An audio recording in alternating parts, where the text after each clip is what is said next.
Welcome to version 3.0 of my L'Hopital's rule video.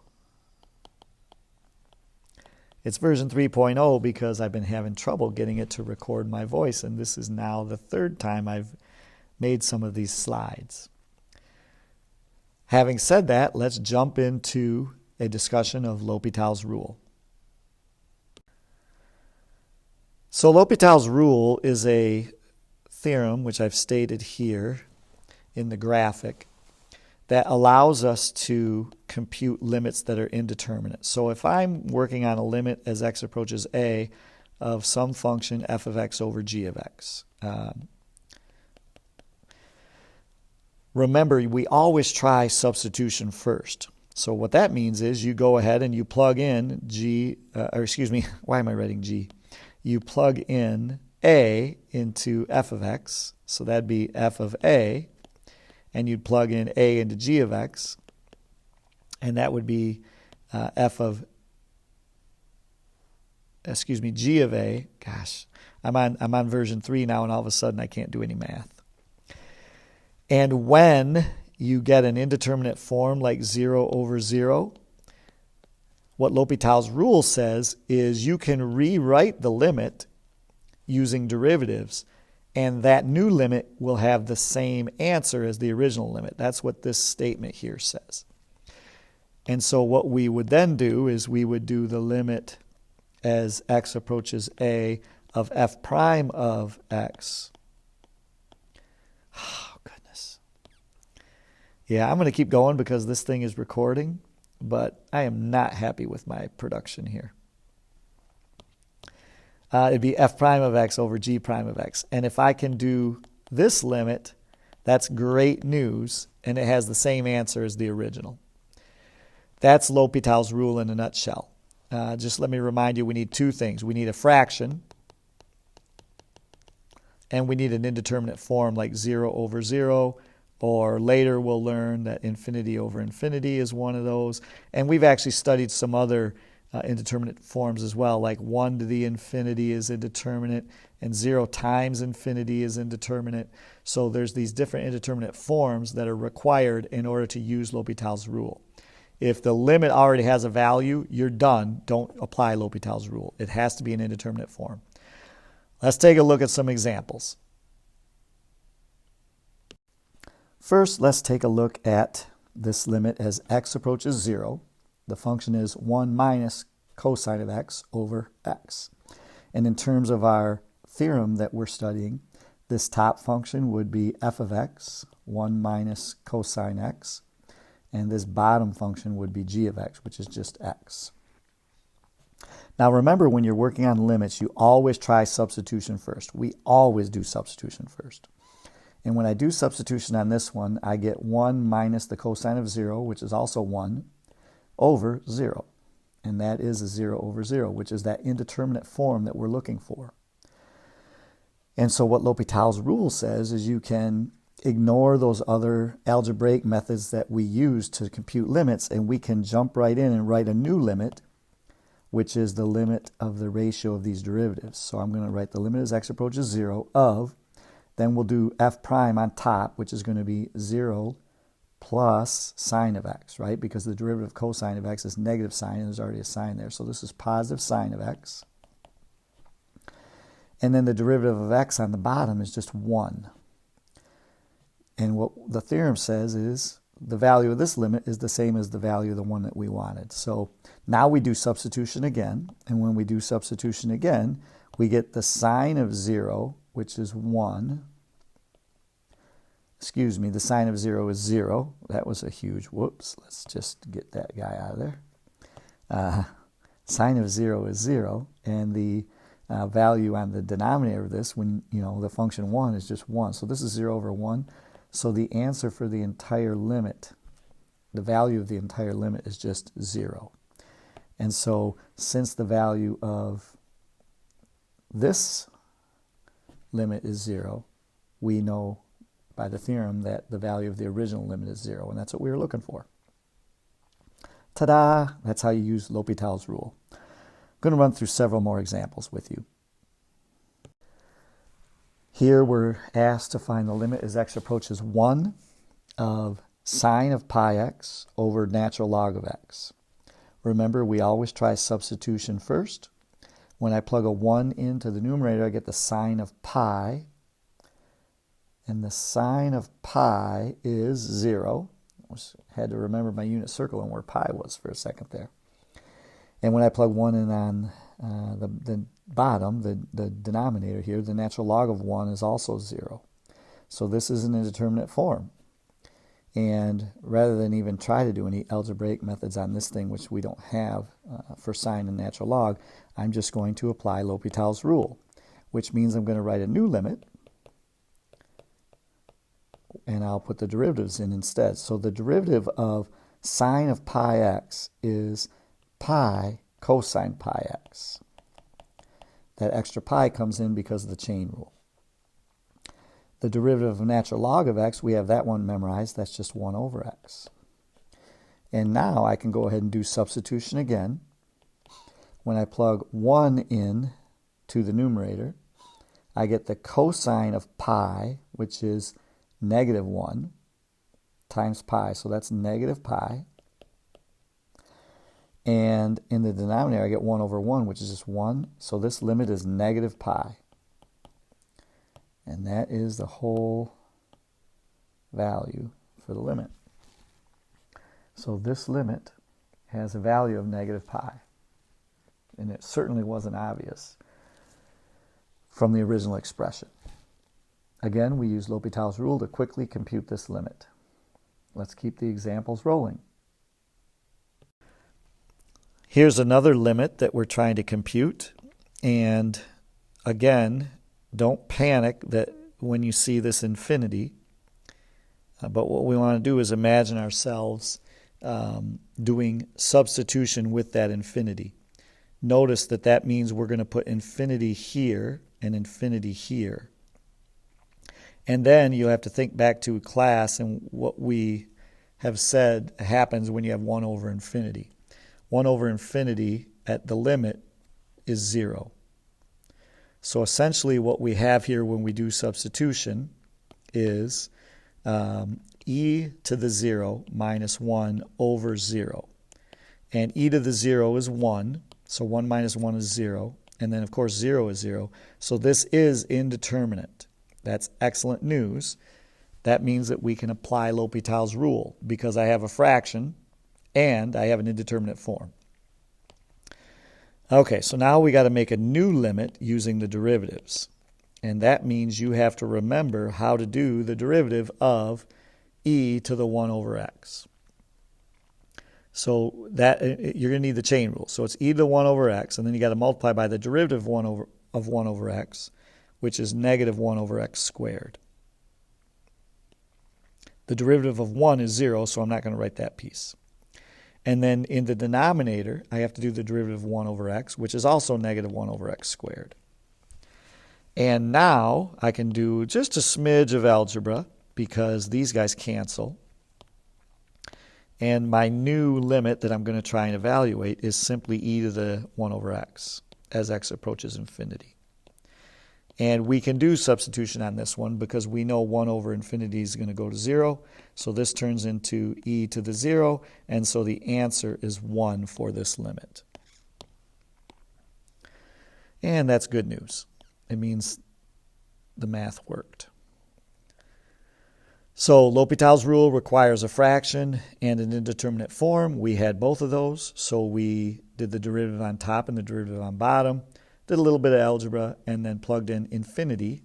And remembering that 1 over infinity is 0, we're able to compute this and get a 1 for the answer. So that's how that example works. Let's check out another one. Before we get to the next example, I just want to remind you that infinity over infinity is another one of our indeterminate forms, and L'Hopital's rule still applies. That's what this second version of L'Hopital's rule is for the infinity over infinity case.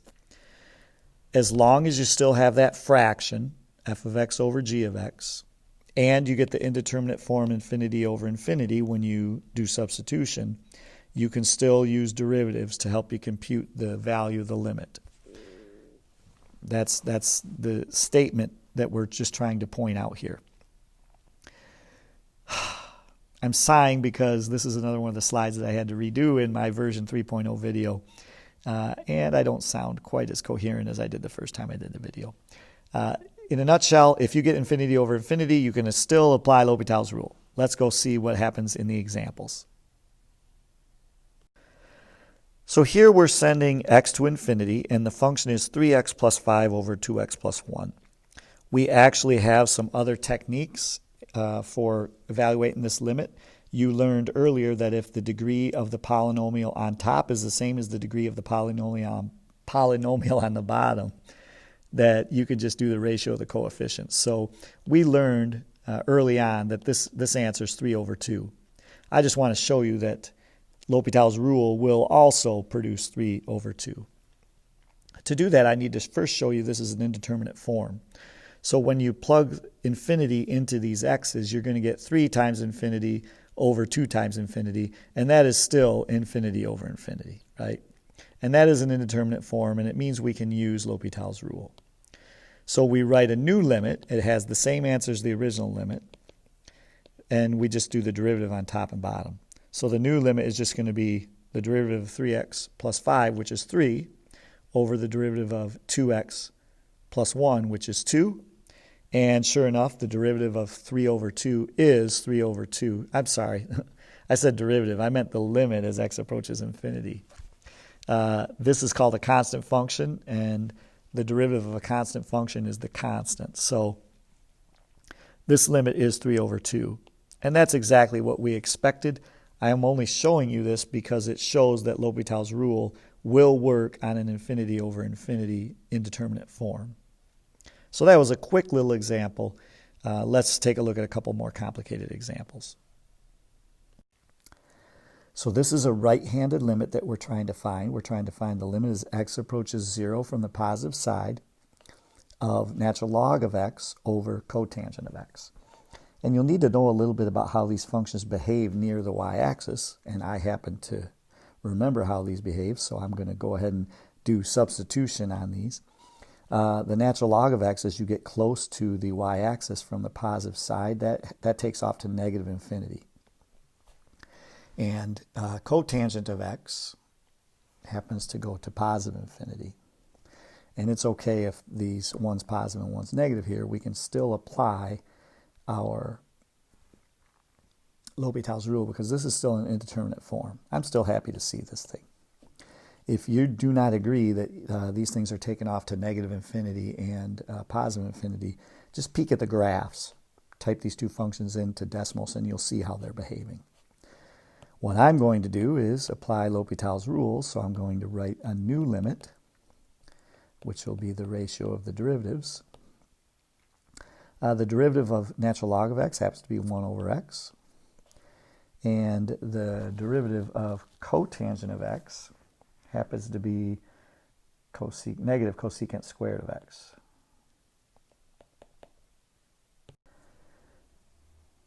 And what I like to do is plug 0 in to these x variables and see what happens when we do substitution. But it's so crazy to think about 1 over 0 and cosecant squared of 0, which I never remember anyway.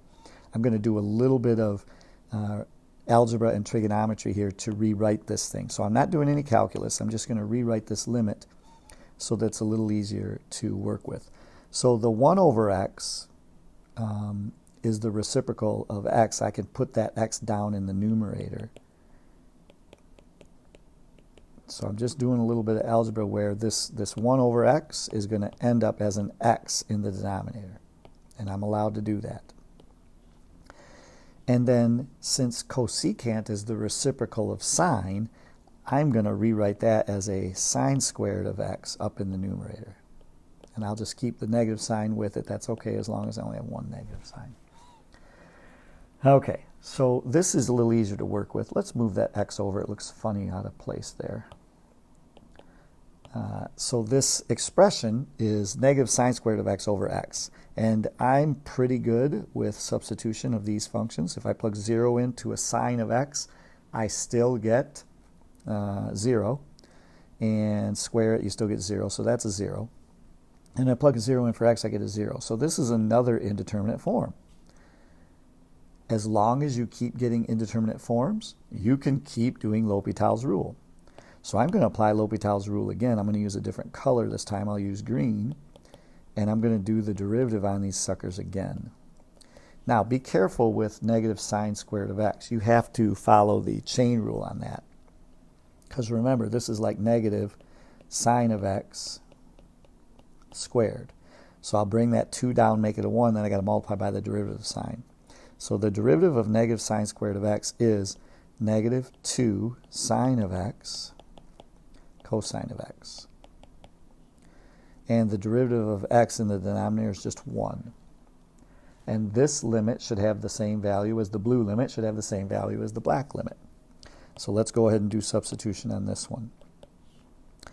When I plug 0 in for sine of x, I get 0. And cosine, I get 1. So 2 times 0 times 1 is still 0.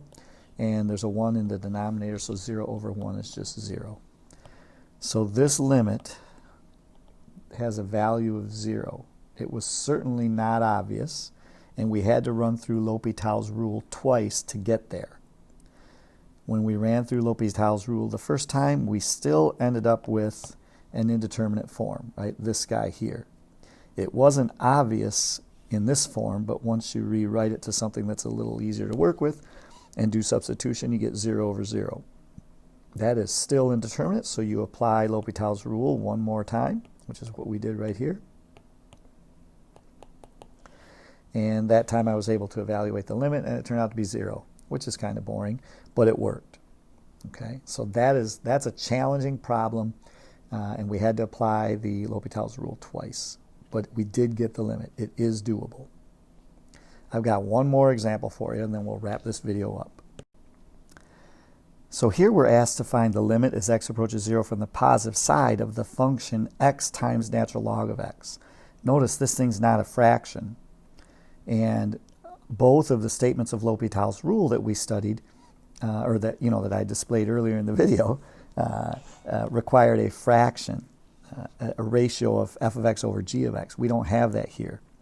However, when you run through the substitution to see what happens here, you do get an indeterminate form, one that we've studied.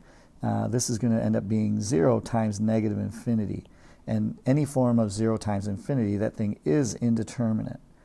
So that is good news, but we are not ready to apply L'Hopital's rule yet. I have to turn this thing into a fraction.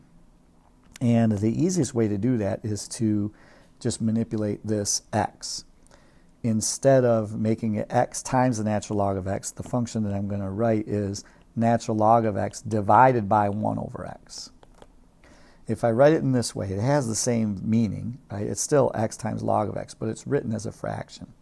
So I can rewrite a new limit as x approaches 0 from the positive side of this function, which is a ratio, and it should have the same value as the limit in the black ink. Now, when you plug 0 into this thing, you still get negative infinity over infinity, which is still indeterminate, and so now I can apply L'Hopital's rule. And we'll go ahead and do that. The derivatives are in green. This blue is not a derivative. I just rewrote the function. But this green is now L'Hopital's rule with the two derivatives. The derivative of natural log of x is 1 over x. And the derivative of 1 over x is negative 1 over x squared. And when you simplify this thing, this ends up being negative x. And when you plug in 0, you get 0. So this limit also has a value of 0. And I realized several of the examples that I used in the video ended up having a limit of 0, but that's not always the case. So don't just start writing down 0 for every limit problem that you're faced with. I included this particular example because it didn't start out with a ratio of two functions. It started out with a multiplication problem, a product, and we turned it into a fraction so that we could apply L'Hopital's rule. Okay, that's a pretty good introduction, hopefully, and you'll have some problems to work on, and then if you need me, you know where to find me. In the meantime, take care.